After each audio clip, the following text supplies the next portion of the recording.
Shalom Bapak Ibu semua. Baik, Shalom. nanti mohon maaf kalau misalnya internet saya macet-macet soalnya lagi bermasalah internet di rumah. Baik, malam hari ini kita akan belajar bersama-sama firman Tuhan yang terdapat di dalam Lukas pasal 12 ayat 15 sampai 21. Bapak Ibu bisa membaca di layar yang sudah saya share. Saya akan bacakan, Bapak Ibu bisa memperhatikannya masing-masing. Katanya lagi kepada mereka, berjaga-jagalah dan waspadalah terhadap segala ketamakan.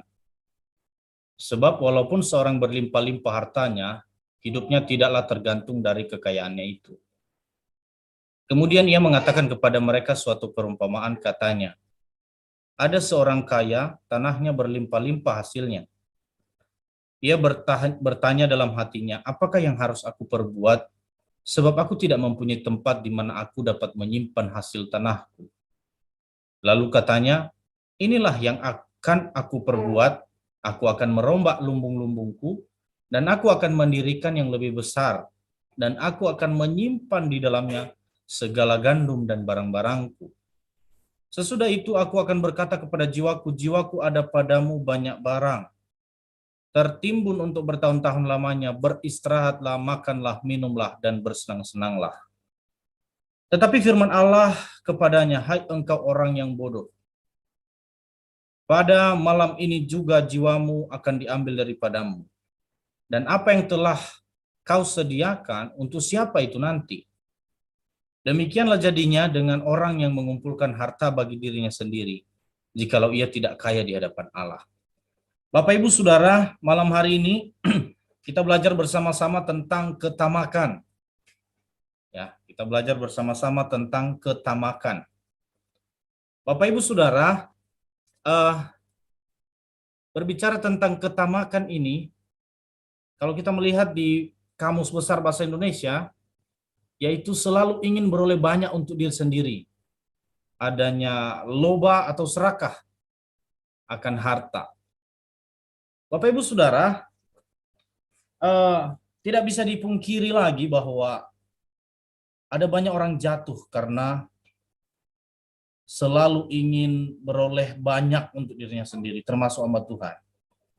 Makanya sebelum kami masuk pelayanan dulu, saya ingat setelah lulus dalam sekolah tinggi teologi, ya, selalu diberikan pembekalan bahwa hamba Tuhan itu 3 tantangan yang besar, yaitu harta, tahta, wanita atau pria. Nah, saudara yang dikasih Tuhan, malam hari ini mungkin lebih ke hartanya, ya, lebih ke hartanya. Kita belajar bersama bahwa bukan tidak boleh orang kaya, bukan tidak boleh orang memiliki banyak uang, memiliki banyak fasilitas. Tetapi yang menjadi masalah adalah seperti yang firman Tuhan katakan tadi, bahwa orang yang hanya mengumpulkan harta bagi dirinya sendiri, itu yang menjadi persoalan. Ketamakan inilah yang menjadi persoalan. Maka di Lukas pasal 12 ini diberikan perikop oleh Lembaga Alkitab Indonesia, itu orang kaya yang bodoh.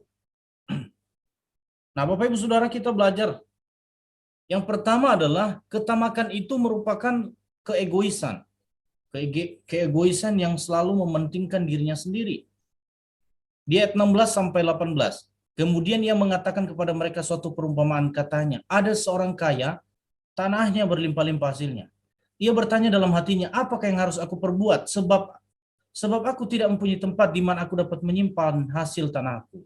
Lalu katanya, inilah yang aku perbuat, aku akan merombak lumbung-lumbungku, dan aku akan mendirikan yang lebih besar.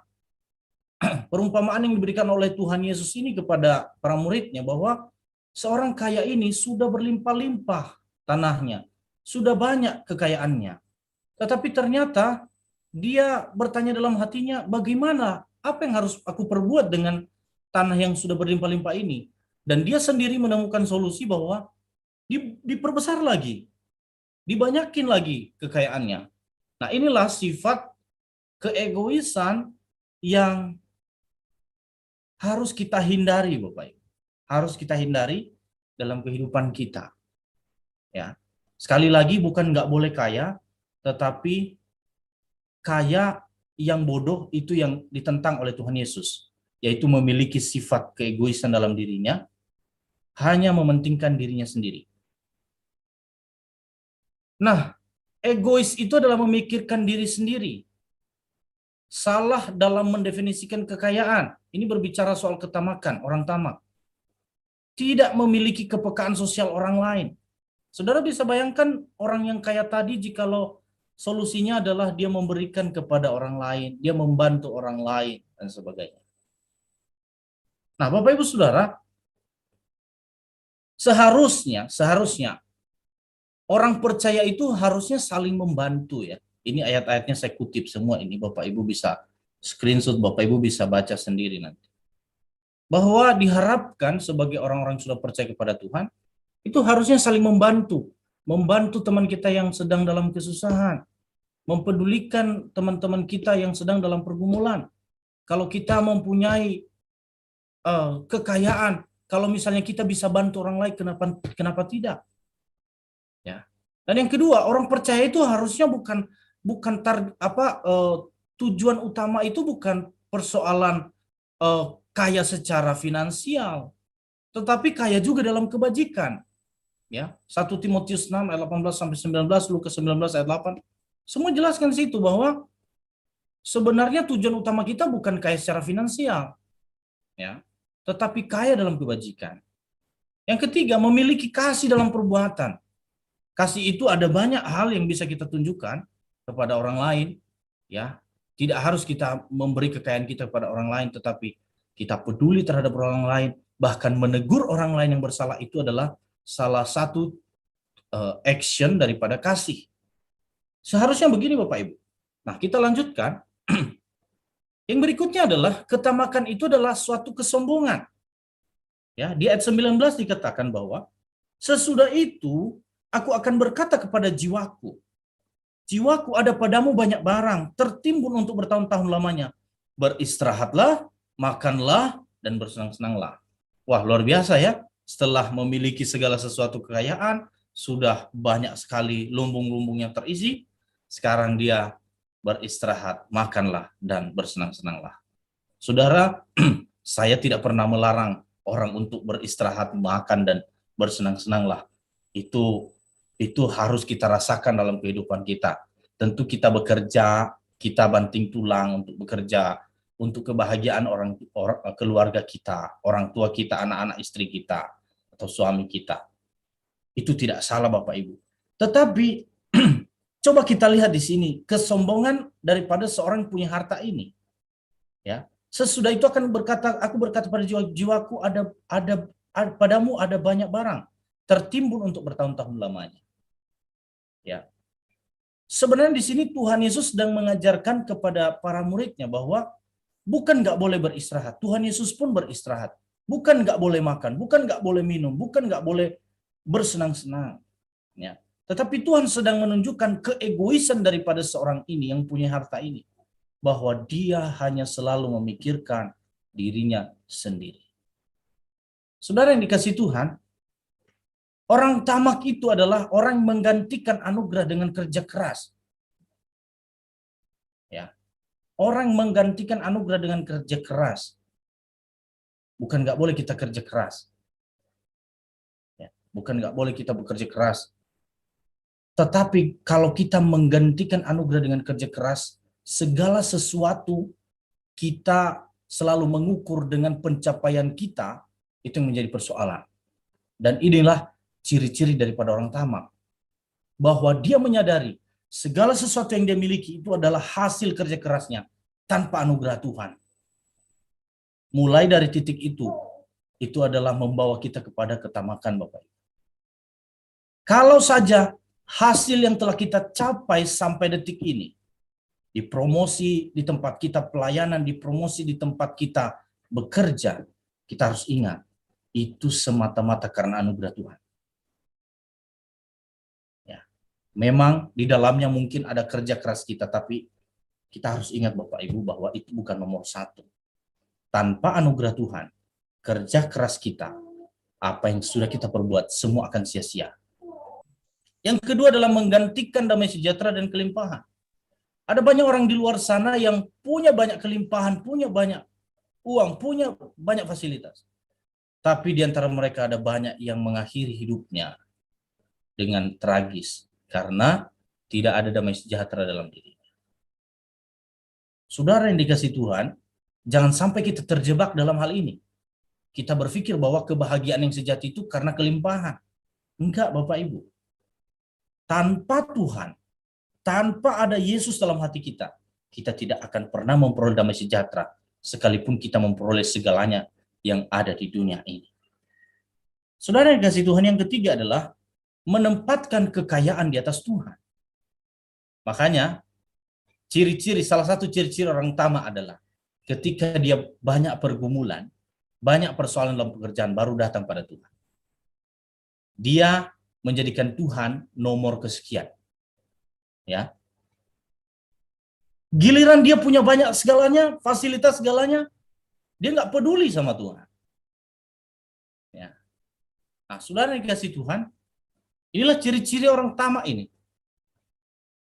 Dan Tuhan Yesus mengajarkan ini tentunya agar para murid tidak terjebak dalam hal ini. Walaupun nanti ada salah seorang murid yang mengkhianati dia oleh karena hanya dengan 30 keping perak. Ya. Bapak Ibu Saudara, maka sikap yang benar harusnya adalah Tuhan itu sumber segala berkat. Ya. Harusnya sikap yang benar dalam pemahaman kita yang harus kita tanamkan bahwa Tuhan itu adalah sumber segala berkat. Yang kedua, Tuhan itu adalah sumber segala ketenangan jiwa. Dan yang ketiga, Tuhan sumber daripada otoritas. Ya, jadi selalu kita menempatkan Tuhan itu di nomor yang paling atas. Maka saudara, kalau kita bekerja, kita selalu bekerja untuk Tuhan, seperti di dalam Kolose 3:23, bahwa aku bekerja seperti untuk Tuhan, bukan untuk manusia. Kalau kita menempatkan Tuhan di atas segalanya, Tuhanlah sumber ketenangan kita, ketenangan jiwa kita. Maka Tuhan berkata, marilah kepadaku yang letih, lesu, dan berbeban berat. Aku akan memberikan kelegaan kepadamu. Hanya di dalam Tuhan. Dan Tuhanlah sumber otoritas kita. Bapak Ibu Saudara, yang selanjutnya adalah ketamakan itu adalah suatu kebodohan. Ya. Di ayat 20-21 dikatakan bahwa tetapi firman Allah kepadanya, hai engkau orang bodoh, pada malam ini juga jiwamu akan diambil daripadamu. Dan apa yang telah kau sediakan untuk siapakah itu nanti? Demikianlah jadinya dengan orang yang mengumpulkan harta bagi dirinya sendiri, jikalau ia tidak kaya di hadapan Allah.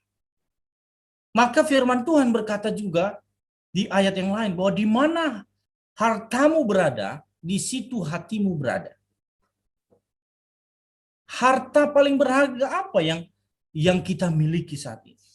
Kalau kita menganggap bahwa harta yang di dunia ini, firman Tuhan berkata bahwa itu, kalau tidak salah itu mungkin ada yang ingat, ada yang merusaknya. Istilahnya bahwa harta di dunia ini itu tidak akan bisa bertahan lama. Ya. Nah, Bapak Ibu Saudara yang dikasihi Tuhan, maka di kalimat yang terakhir diperjelas oleh Tuhan, jikalau ia tidak kaya di hadapan Allah. Saudara yang dikasihi Tuhan, kita adalah orang-orang kaya di hadapan Tuhan. Ya. Kita orang yang percaya disebut sebagai anak-anak Allah.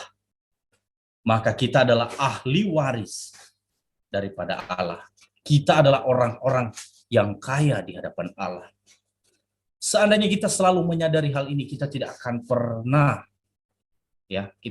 pernah merasa orang-orang yang tidak dipedulikan oleh Allah. Maka jangan sampai kita terjebak dalam hal ini. Saudara yang dikasihi Tuhan, orang tamak berpikir bahwa harta dapat mengatur Tuhan. Ya. Yang kedua, ia beruntung, padahal sebenarnya ia rugi besar. Ya. Dan orang yang tamak berpikir bahwa ia kaya, padahal ia miskin di hadapan Allah. Ya. Jadi inilah merupakan teguran juga bagi banyak orang sebenarnya yang hanya selalu memikirkan kepentingan dirinya sendiri, yang hanya selalu memikirkan tentang harta, dan menjadikan Tuhan itu sebagai nomor 2, nomor 3, dan nomor selanjutnya. Tetapi giliran dapat persoalan, baru datang kepada Tuhan. Itu ciri-ciri orang tamak. Saudara yang dikasihi Tuhan, selanjutnya adalah sikap yang benar yang seharusnya adalah Tuhanlah yang merencanakan hidup kita. Kita tidak akan pernah ragu, Tuhan tidak pernah merencanakan rencana kecelakaan. Dia selalu merencanakan rancangan damai sejahtera. Dan yang kedua, harta tidak menyelamatkan. Ingat Bapak Ibu, harta yang kita miliki tidak pernah membawa kita dalam kerajaan surga. Bukan harta kita. Kita harus ingat baik-baik itu. Dan selanjutnya adalah invest bagi kerajaan surga.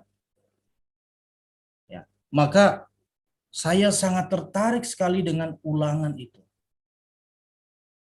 Ya, dasar Alkitab tentang pendidikan agama Kristen itu ada di Ulangan kalau tidak salah, Ulangan pasal 6. Ya, Ulangan Samuel 6. kemarin baru ujian. Betul ya, Pak Rex ya? Ya, Ulangan pasal 6. Ayat 6 sampai 9. Itulah warisan ya disampaikan setiap hari begitu ya Pak Rex. Kira-kira begitulah kata-katanya ya. Siang dan malam disampaikan firman Tuhan. Bapak Ibu Saudara, warisan yang paling berharga yang bisa kita tinggalkan kepada anak cucu kita adalah warisan iman. Bapak Ibu Saudara, mungkin kita tidak punya warisan yang bisa kita berikan kepada anak kita. Tidak punya warisan yang harta kekayaan yang kita bisa berikan. Tapi saya mau katakan Bapak Ibu, warisan kekayaan yang kita berikan itu akan habis. Tapi kalau kita wariskan iman, nilai-nilai kekristenan kepada anak-anak kita, cucu-cucu kita, itu lebih berharga daripada permata. Nah, Bapak Ibu yang dikasihi Tuhan, selanjutnya saya masuk dalam kesimpulan. Orang yang tamak berhasil mengumpulkan kekayaan duniawi, tetapi ia gagal mengumpulkan kekayaan surgawi. Orang yang tamak berhasil memuaskan jasmani, tetapi ia gagal memuaskan rohani. Bapak Ibu Saudara, dalam firman Tuhan pada malam hari ini mari kita belajar bersama. Jangan sampai kita terjebak dalam ketamakan. Kita boleh bekerja keras, mencari kebutuhan keluarga kita, mencari kesenangan di dalam pekerjaan kita. Tapi ingat baik-baik, di atas kesenangan kita harus menempatkan kesenangan Tuhan. Amin Bapak Ibu.